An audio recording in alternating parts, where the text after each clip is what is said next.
Olá, meu povo. Começando aí mais um culto no lar. Daquele jeito. Titia tá passando uns processos aí, então ela vai chegar mesmo um pouco assim, acelerada. Às vezes um pouco sem voz. E se organizando ainda, tá? Realmente eu não tô tendo muito tempo da gente fazer nossa preparação.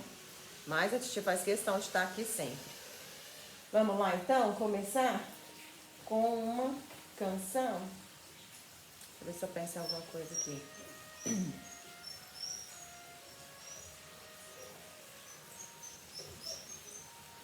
Essa aí, Luna?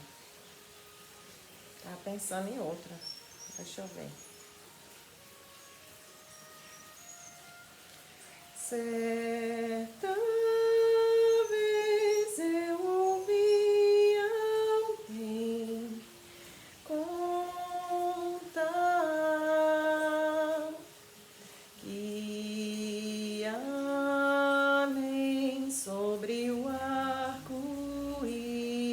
há um lugar onde o céu sempre azul nos faz sonhar,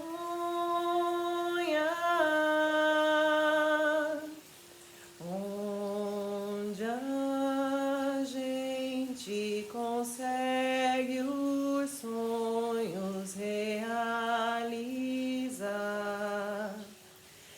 Por isso, quando a chuva tamborila na vidraça da janela, eu olho o horizonte na certeza de encontrar visão tão bela, tão bela, onde o céu sempre azul nos faz sonhar,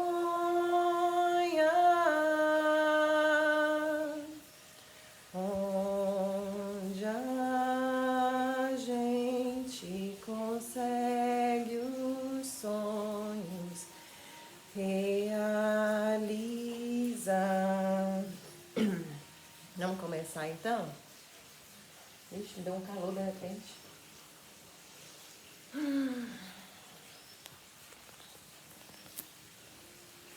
Então vamos elevar nossa mente ao nosso Mestre Jesus, na certeza de que nunca estamos sós.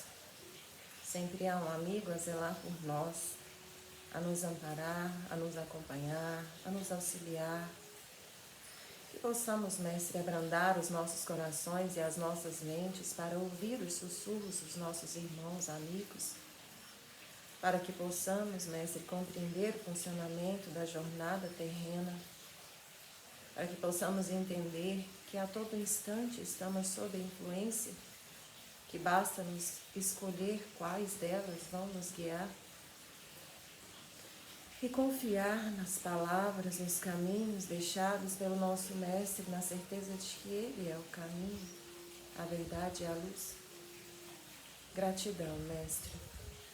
Gratidão pela oportunidade da reencarnação, de aprimorar os nossos conhecimentos, melhorar a nossa convivência e aprimorar também a nossa moral. Perdão por sermos tão infantis, tão ingratos, mas temos a certeza de que em algum momento ouviremos a sua voz em nossos corações. Que dê por aberto e iniciado o culto no lar de hoje, que possamos alcançar o máximo de mentes e corações necessários. Aqueles que precisam compreender, que buscam por uma voz amiga, um acolhimento.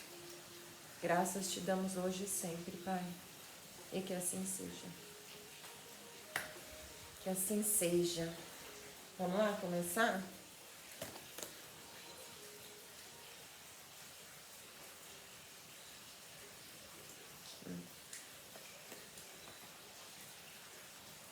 Tá tudo tão diferente, né? Só quem sente para ver. Então vamos lá. capítulo 24. Não coloqueis a candeia sobre o alqueire.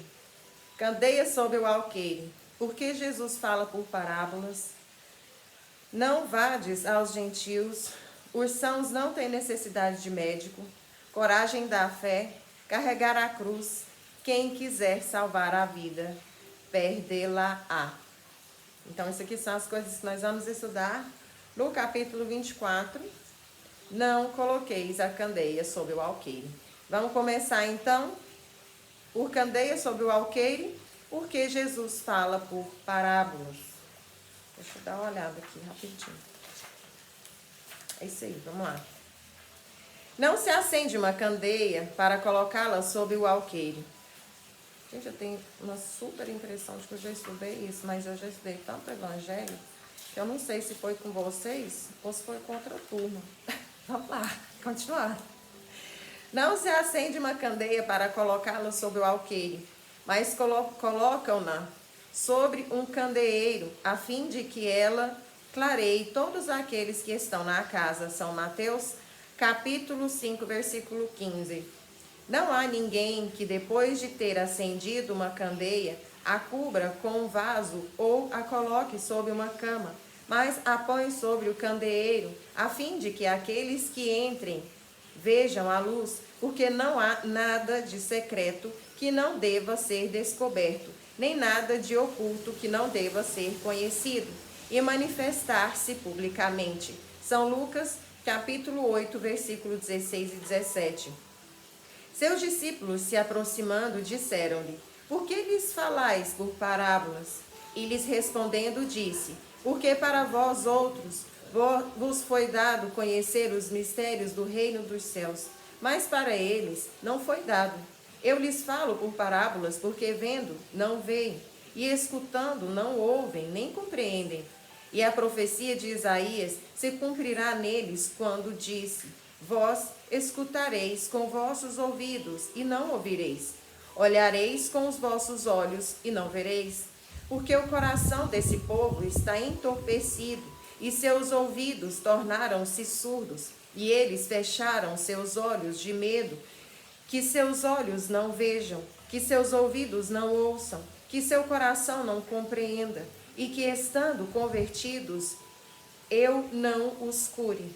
São Mateus, capítulo 13, versículo de 10 a 15. Admira-se de ouvir Jesus dizer que não se deve colocar a luz sobre o alqueire, enquanto que ele mesmo oculta, sem cessar, o sentido de suas palavras sobre o véu da alegoria, que não pode ser compreendida por todos. Ele se explica dizendo aos seus apóstolos: eu lhes falo por parábolas, porque não estão no estado de compreender certas coisas. Veem, olham, ouvem e não compreendem. Dizer-lhes tudo seria, pois, inútil no momento. Mas a vós eu vou-lo digo, porque vos é dado compreender esses mistérios. Tratava, pois, com o povo, como se faz com as crianças, cujas ideias não estão ainda desenvolvidas. Isso indica o verdadeiro sentido da máxima: não se deve colocar a candeia sobre o alqueire, mas sobre o candeeiro, a fim de que todos aqueles que entrem possam vê-la. Não significa que é preciso inconsideradamente revelar todas as coisas, todo ensinamento. Todo ensinamento deve ser proporcional à inteligência daquele a quem é dirigido, porque há pessoas a quem uma vez muito viva ofusca sem esclarecê-las. Ocorre o mesmo com os homens em geral, como com os indivíduos. As gerações têm sua infância, sua juventude e sua idade madura. Cada coisa deve vir a seu tempo, e o grão semeado fora da época não frutifica. Mas o que a prudência manda ocultar momentaneamente deve, cedo ou tarde, ser descoberto, porque chegados em um certo grau de desenvolvimento, os homens procuram eles mesmos a luz viva. A obscuridade lhes passa. Tendo Deus lhes dado a inteligência para compreender e para se guiar nas coisas da terra e do céu, querem racionar sua fé, e então que não se deve, da terra e do céu, que não se deve colocar a candeia sobre o alqueire, porque sem a luz da razão a fé se enfraquece. Capítulo 19, versículo 7. Se, pois, em sua previdência, sabedoria, a providência não revela as verdades, senão gradualmente, as revela sempre à medida que a humanidade está madura para recebê-las. Ela as mantém em reserva e não sob alqueire, mas os homens que estão na posse delas as ocultam a maior parte do tempo, ao vulgo com a intenção de o dominar. São eles que colocam verdadeiramente a luz sobre o alqueire. Foi assim que todas as relações tiveram seus mistérios, cujo exame interditaram, mas ao passo que essas religiões permaneciam atrasadas, a ciência e a inteligência caminharam e rasgaram o véu misterioso. O vulgo, tornado adulto, quais penetrar o fundo das coisas, e então rejeitou de sua fé o que era contrário à observação. Não pode aí haver mistérios absolutos, e Jesus não está com a verdade quando diz que não há nada de secreto que não deva ser conhecido. Tudo o que está oculto será revelado um dia, e o que o homem não pode ainda compreender na terra, lhe será sucessivamente revelado nos mundos mais avançados. E quando estiver purificado neste mundo, ele está ainda no nevoeiro. Ou seja, isso aqui é muito importante, viu, gente? Enquanto estiver purificado, já purificado neste mundo, ele está ainda no nevoeiro. Por que, Etienne, que isso é muito importante? Porque eu vejo uma centena de porrada de milhares de espíritas, eu vou falar da minha classe, que acha que é evoluído. Gente, cara, vocês podem ler o livro que vocês quiserem, que não vai dar 1/3 da realidade do mundo espiritual. E eu não tô falando isso aqui porque eu li em algum lugar, porque eu não sei se isso é privilégio ou é castigo, mas eu desdobro, eu vivencio essa realidade. Então, às vezes eu vejo as pessoas comentarem coisas, ai, eu e fulano desdobra e vai lá não sei na onde faz isso. Cara, eu não dou gargalhada, que é para não deixar vocês sem graça. Porque isso prova que vocês não têm ideia. Por mais que vocês tenham lido 378, 10 livros de como que funciona o plano astral. Então, vou ler de novo, ó. Enquanto estiver purificado neste mundo, ele está ainda no nevoeiro. Ou seja, acorda. Essa realidade que você acha que vive aí não é real. Pergunta-se que proveito o povo deveria tirar dessa multidão de parábolas, cujo sentido ficou oculto para ele. Deve-se observar que Jesus não se exprimiu por parábolas, senão sobre as partes de alguma sorte abstratas de sua doutrina, mas tendo feito da caridade para com o próximo e da humildade a condição expressa de salvação, tudo o que disse a esse respeito está perfeitamente claro, explícito e sem ambiguidade. Devia ser assim porque era a regra de conduta, regra que todo mundo devia compreender para poder observá-la.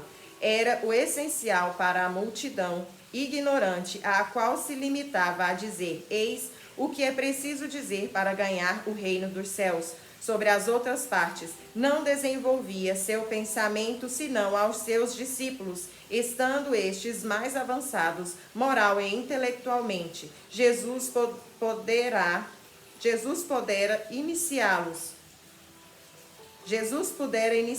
nas verdades mais abstratas. Por isso ele disse: aqueles que já têm será dado ainda mais. Capítulo 18, versículo 15. Vou até o final, tá? Entretanto, mesmo com seus apóstolos, permaneceu reticente sobre muitos pontos, cuja completa inteligência estava reservada para tempos ulteriores.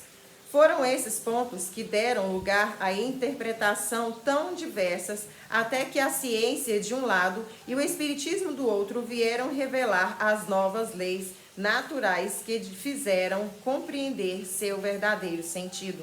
O espiritismo vem hoje lançar luz sobre uma multidão de pontos obscuros. Entretanto, não a lança inconsideradamente. Os espíritos procedem nas suas instruções com uma admirável prudência. Não foi senão sucessiva e gradualmente que abordaram as diversas partes conhecidas da doutrina, e é assim que as outras partes serão reveladas à medida que o momento tenha chegado para fazê-las sair da sombra. Se a tivessem pequeno número, teria mesmo assustado os que para isso não estavam preparados, o que teria prejudicado a sua propagação. Se, pois, os espíritos não dizem ainda tudo ostensivamente, não é porque haja na doutrina mistérios reservados a privilegiados, nem que coloquem a candeia sobre o alqueire, mas porque cada coisa deve vir no seu tempo oportuno. Eles deixam a uma ideia o tempo de amadurecer e se propagar antes de apresentarem uma outra, e aos acontecimentos o de lhe preparar a aceitação. E que assim seja. E é por isso que eu falei aquilo. Porque para você fazer o que você diz que faz em desdobramento, cara, a sua frequência tem que ser muito alta. Explosivamente. Nem sei se tem palavra nesse vocabulário para descrever o quão mais elevada tem que ser a sua frequência, para que você possa fazer o que você diz que faz. É porque as pessoas elas estão acostumadas a ver tudo pelo ponto da santidade, né? Tudo é santo, tudo é no seu... E aí, quando desencarna, que vê que as coisas é mais ciência do que santidade, aí choca, aí assusta, aí não aceita. Porque fingiu que era uma coisa a vida inteira, né? Em vez de ser, fingiu até para si mesmo.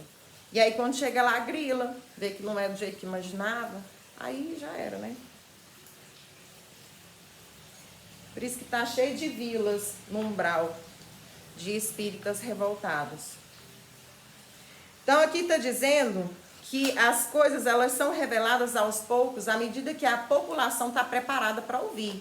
À medida que a evolução, né, da consciência humana está preparada para receber as verdades que vêm do plano astral. E aqui, como eu dei a ênfase lá atrás, por mais que a gente esteja o máximo evoluído que esse planeta possa nos oferecer, ainda assim, nós não temos conhecimento de 1/3 da realidade do que é o mundo invisível, né? Porque nós vivemos em o que é 1,4%?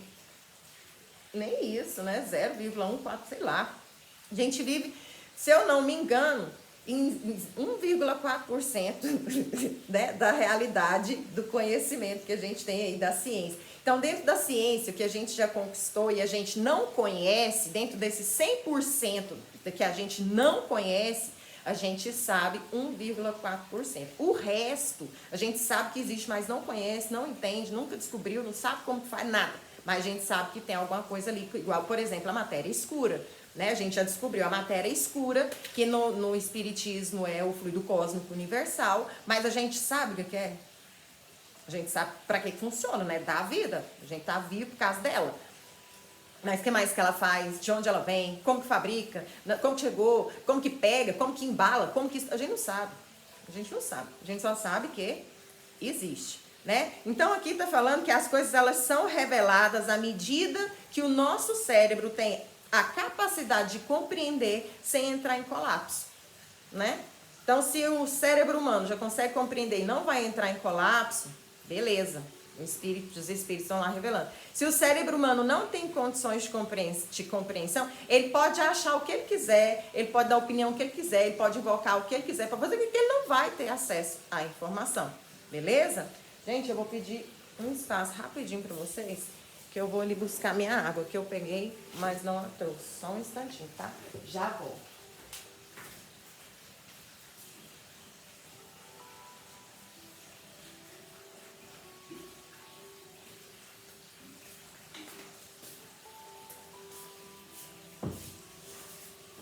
E a gente se apega muito ao que lê. Lê, lê, lê. Isso é muito importante. Mas não faça do que você lê a absoluta verdade, não.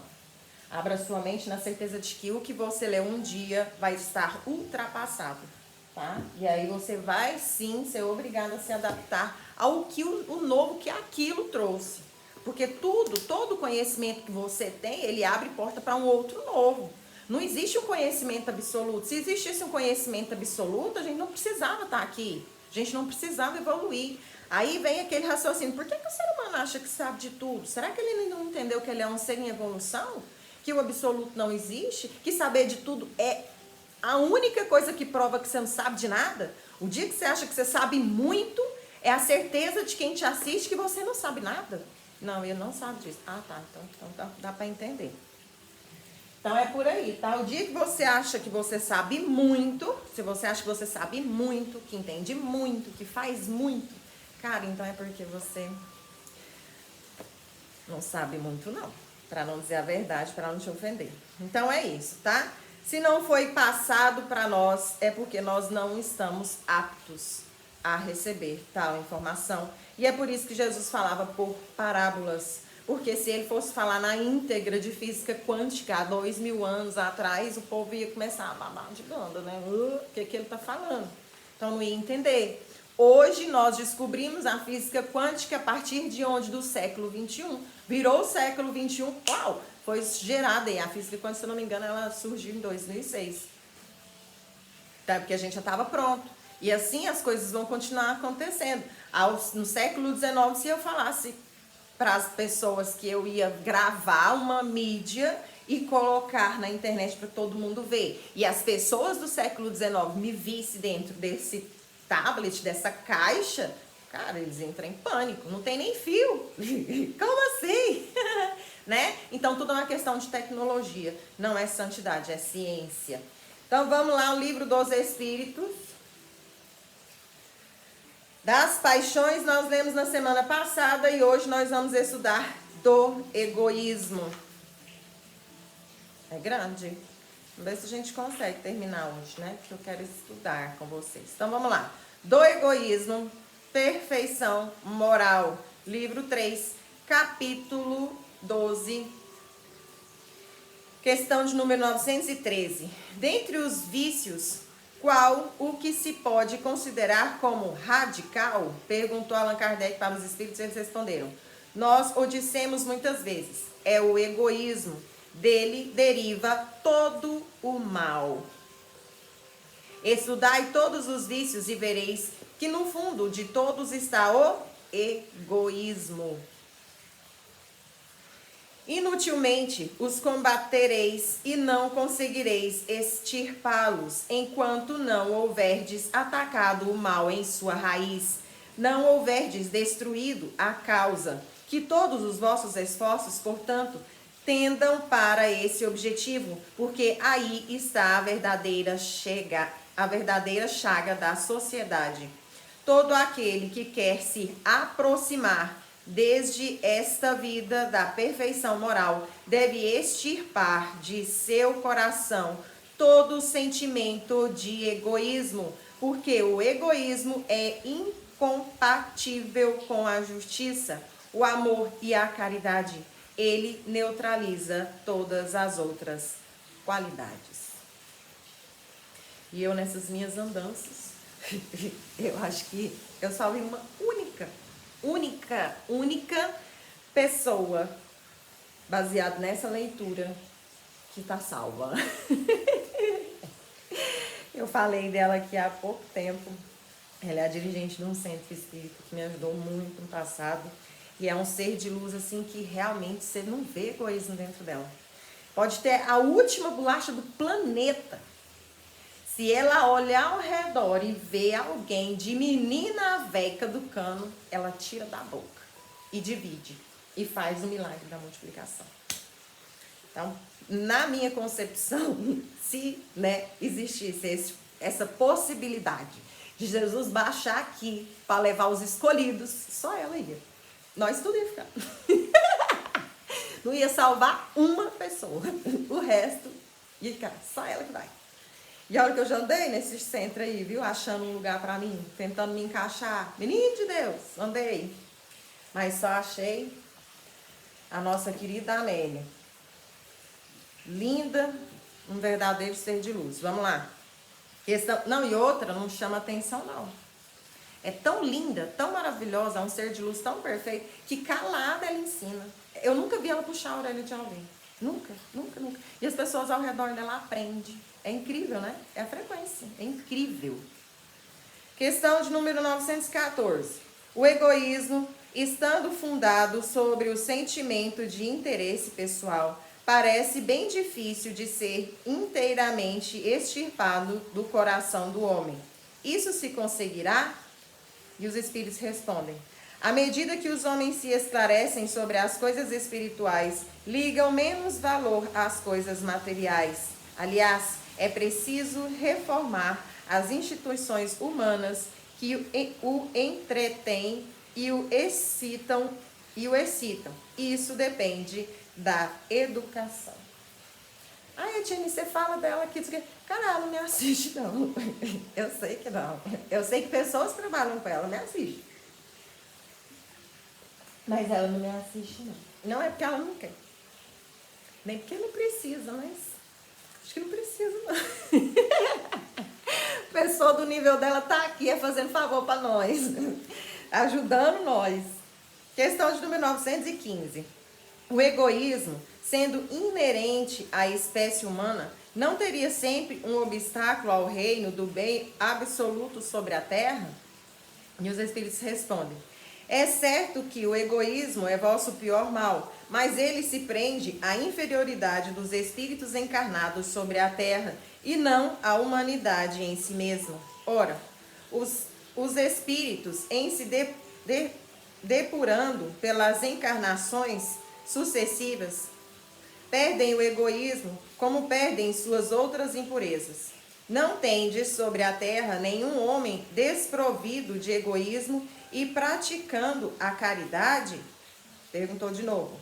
Eles existem, além do que acreditais, mas os conheceis pouco, porque a virtude não procura se pôr em evidência.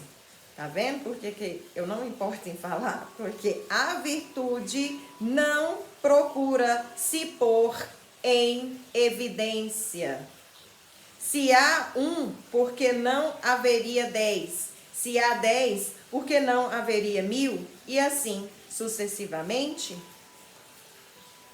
Tá vendo? Que quem sabe muito, cara, não faz esse tipo de comentário. É por isso que quando eu falo que eu ouço e dá vontade de rir, é porque vocês evidenciam o contrário do que vocês tentam transparecer. Não é para tirar onda. Então, eu vou repetir mais uma vez. Isso é muito óbvio. É óbvio. É óbvio. Por isso que o silêncio é o maior grito dentro de quem tenta estudar e compreender o Espiritismo. Eles existem, além do que acreditais, mas os conheceis pouco, porque a virtude não procura se pôr em evidência. Se há um, por que não haverá 10? Se há 10, por que não haverá 1000? E assim sucessivamente. Entendeu agora por que eu falo que dá vontade de rir? O egoísmo, longe de diminuir, aumenta com a civilização que parece excitá-lo e entretê-lo. Como a causa poderia destruir o efeito? Perguntou Allan Kardec para os espíritos e eles responderam: quanto maior o mal, mais ele se torna hediondo. Era preciso que o egoísmo fizesse muito mal para fazer compreender a necessidade de extirpá-lo. Quando os homens tiverem se despojado do egoísmo que os domina, eles viverão como irmãos, não se fazendo mal, entreajudando-se reciprocamente, pelo sentimento mútuo da solidariedade. Então, o forte será o apoio e não o processor do fraco. E não se verá mais homens a quem falta o necessário, porque todos praticarão a lei de justiça. É o reino do bem que os espíritos estão encarregados de preparar.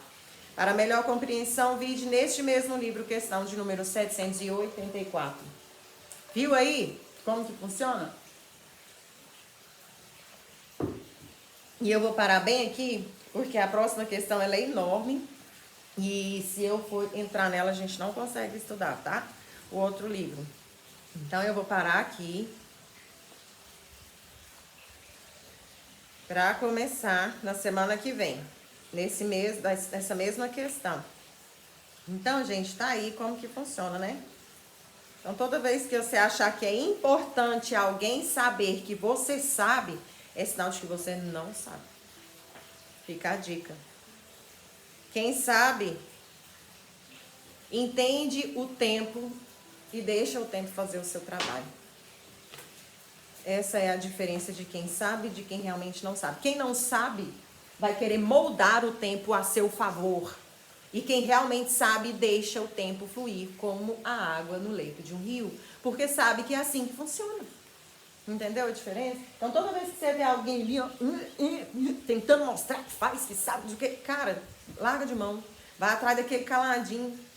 Parece uma brotoeja lá no fim da sala que o povo nem sabia que existia. Esse é o cara. Vai lá. Beleza? Então vamos para o nosso tapa na cara semanal. Sugestões oportunas, setor espaço taurino.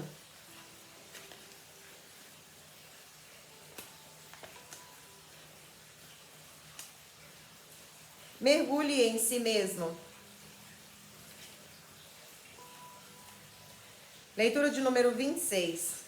Sabendo já que Deus não é um sábio, mas a própria sabedoria e inteligência que dirige e governa, sustentando e dando a vida a todos os universos, compreendemos que os universos que vemos ou sentimos são apenas o reflexo da sabedoria divina manifestada de forma visível. Daí, a maravilhosa ordem, a harmonia sem discrepância que se observam em toda a natureza. O ser humano busca a sabedoria e só pode achá-la quando encontrar o caminho que leva a Deus. A sabedoria é o conhecimento da verdade. Por isso disse Jesus: conhecereis a verdade e ela vos libertará. João, capítulo 8, versículo 32. Muitos querem saber quem são, pesquisando o que está de fora, a superfície externa, e jamais chegam a uma conclusão positiva. É como se alguém quisesse estudar o corpo humano e se detivesse na observação da roupa que o reveste. Não é a primeira vez que a gente tira essa leitura e dá uma olhada no casamento dela com o que a gente estudou, tá?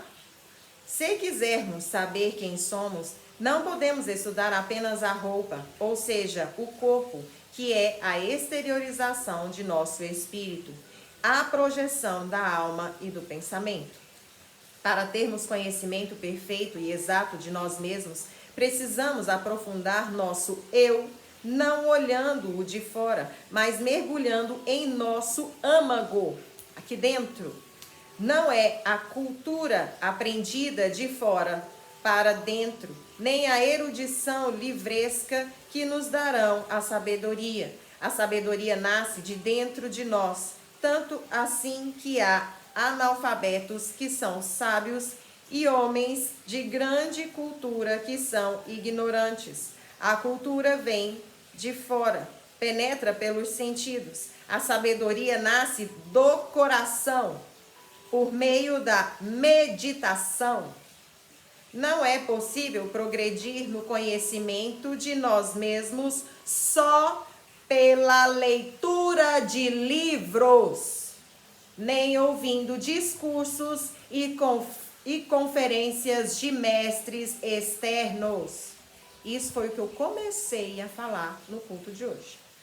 Das primeiras coisas que eu falei. O conhecimento vem do íntimo de cada um, onde se encontra o verdadeiro mestre.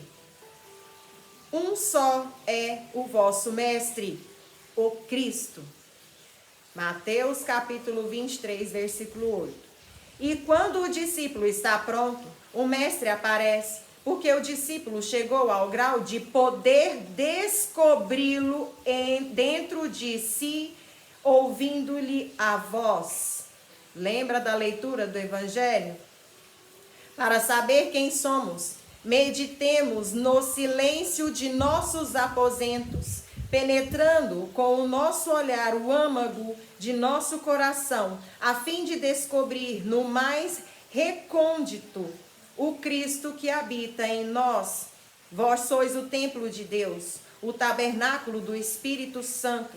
1 Coríntios, capítulo 3, versículo 16. O reino de Deus está dentro de vós. São Lucas, capítulo 17, versículo 21. Quando chegarmos a esse ponto, começaremos a compreender um pouquinho de nós mesmos. Então, este é o recado que eu realmente queria ter entregue hoje. Eu agradeço a todos vocês que me ajudaram. E eu acho importantíssimo, principalmente para a minha classe, falar que dependência de livro também faz mal. Estudar é fundamental, é principal passo que precisamos dar para o nosso crescimento, mas entrar para dentro de si, cara, é o único jeito. Você pode adquirir todos esses conhecimentos, você pode ler todos esses livros. Tá aí falando uma pessoa que come livros. Eu gosto, eu sinto prazer. Eu ouço livro, eu leio o livro, eu vivo o livro, eu gosto. Mas não é aí que você vai encontrar a si mesmo.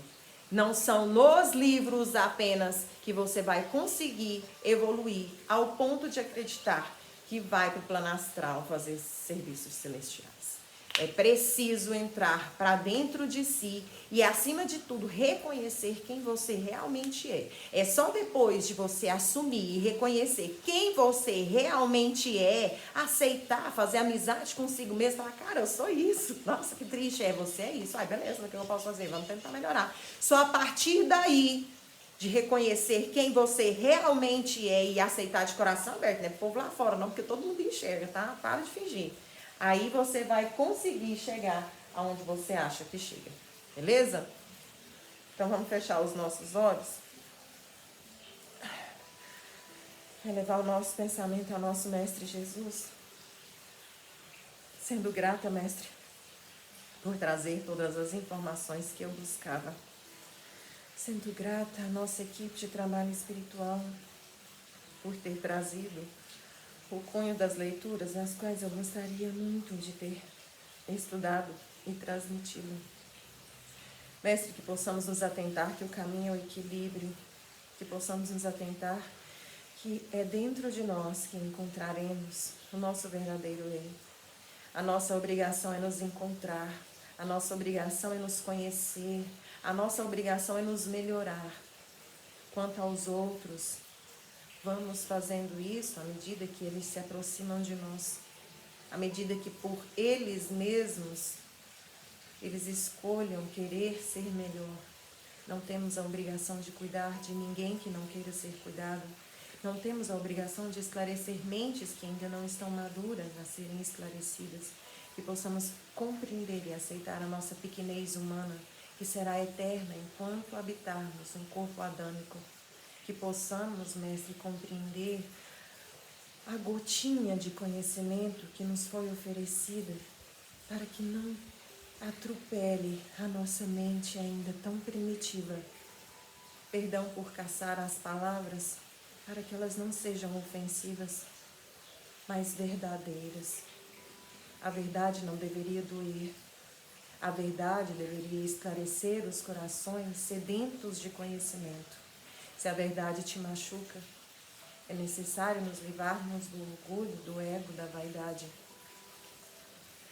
E que possamos também um dia, Mestre, nos livrarmos do egoísmo, da necessidade de sermos vistos, de sermos reconhecidos, de sermos valorizados por aqueles que ainda não conseguem valorizar nem mesmo os seus próprios corações. Graças te damos hoje e sempre, Mestre, e que assim seja. Vamos lá? Nós temos 5 minutos. 5 minutos para falar da Geralda. Então, gente, falando da Geralda, né? Aquela pessoa aí que tá interessada só no noivo, né? Num casamento, que tá na casa espírita, desesperada, buscando um namorado, atrapalhando a vida dos outros.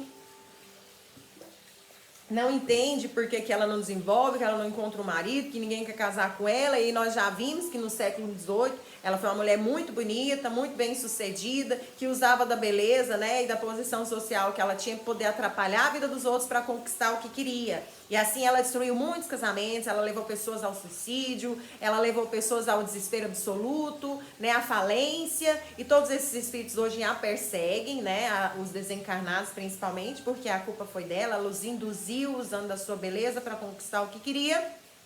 E a vida deles acabou chegando no zero, no nada, no nulo, e hoje eles a culpam. E ela ainda carrega ali a frequência, né, da conquista, da malandragem, de conquistar as coisas com jeitinho, a carinha bonitinha, aquele olhar meigo, né, que toda mulher sabe fazer. Então, continuando. Apesar disso, imaginava-se muito bem escondida e camuflada na conduta aparentemente séria, que mantinha nas horas dedicadas ao trabalho do Cristo no interior da instituição religiosa. Fora dela, seguia espancando seus irmãos de humanidade, acreditando que o patrão jamais chegaria e nunca lhe pediria contas. Jerônimo e Adelino permaneceram com ela durante todas as horas que antecederam a sua chegada ao centro espírita. Geralda pensava, como o fazem muitos trabalhadores despreparados, que estaria realmente a serviço do bem somente quando chegasse ao centro espírita para a reunião da noite. Por isso, nenhuma oração, nenhum preparo prévio para as tarefas que a esperavam, nenhum esforço de se sintonizar com os amigos espirituais que certamente se acercariam dela como doadora de fluidos, bem antes do início da tarefa. Por sua invigilância, não foi possível aos amigos espirituais protegê-la do assédio volumoso de entidades inferiores que a envolvia, manipulando suas ilusões e influindo-lhe ainda mais fogo na excitação da conquista do rapaz comprometido. Então, quando você fala assim, eu acredito em Deus, esses treinos não me pegam, não. Você é Jesus? Porque só Jesus, para poder usar essa fala na íntegra e ser verdade. Sua frequência é tão perfeita assim? Você é assim, isento absoluto de qualquer tipo de erro, pensamento errôneo? Então eu acho que te pega. Por sua invigilância, não foi possível, é isso que eu já vi, né? Seu pensamento vagava ao léu, sempre ao sabor das imagens mentais que as entidades perseguidoras projetavam, fustigando a sua carência afetiva com as promessas de ventura conjugal. Geralda viajava na esperança de felicidade ao lado de um príncipe, sem atentar para as responsabilidades de equilíbrio e perseverança no bem. Chegava ao centro espírita como uma obsediada comum, inconsciente de que era tão ou mais necessitada do que as pessoas que recorriam às orações da instituição ou do que as próprias entidades que a acompanhavam e lá mesmo seriam ajudadas. Vamos deixar o nosso amigo aí passar. Então, vocês estão vendo?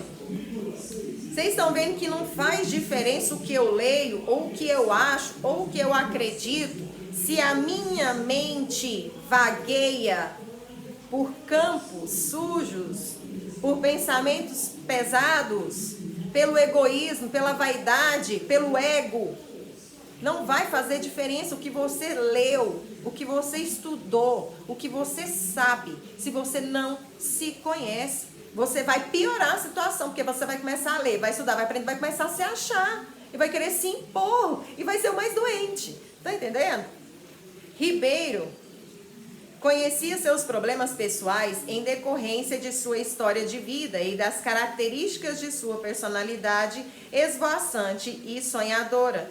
E como dirigente espiritual, compreendia seus motivos e tentava ajudá-la. No entanto, não possuía maneira mais eficaz de despertá-la do que permitir que ela escutasse esses mesmos espíritos que a perseguiam, que usando da boca de seus médiuns, poderia dar testemunhos vivos para o seu aprendizado pessoal. Então, o que vai acontecer aqui?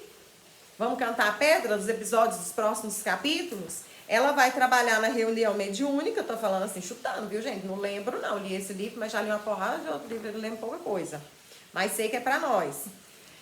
Ela vai fazer o trabalho mediúnico, vai atender um irmãozinho sofredor e vai achar que esse irmãozinho sofredor foi trazido lá de onde? Do umbral. Não, esse irmãozinho sofredor te acompanha. Gente, 90% dos espíritos que a gente atende em reuniões mediúnicas estão ligados a nós. São problemas criados com nós. Nós os trouxemos, a nossa energia, a nossa conexão, a nossa frequência. Quase que raro vem um espírito aleatório que não tem conexão nenhuma com alguém de dentro da casa. Vocês estão entendendo isso? Beleza? Então, a maioria, para não dizer todos, porque não existe absoluto, dos espíritos que são atendidos em reuniões mediúnicas estão conectados com o passado dos trabalhadores.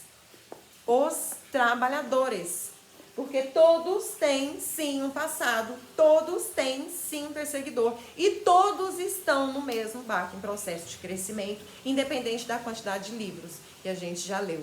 Isso não faz diferença nenhuma se você não se conhece. Beleza? A gente encerra por aqui, passamos 2 minutinhos. Titi hoje falou, né? Hoje eu tô falante. Beijo no coração de vocês. Gratidão pela presença. Semana que vem estaremos aqui, continuando a história da Geralda, para ver o que a espiritualidade vai pôr na vida dela, para fazer com que ela acorde, uma vez que a preocupação dela é só comer. Beijo no coração de vocês. Até semana que vem. Tchau, tchau.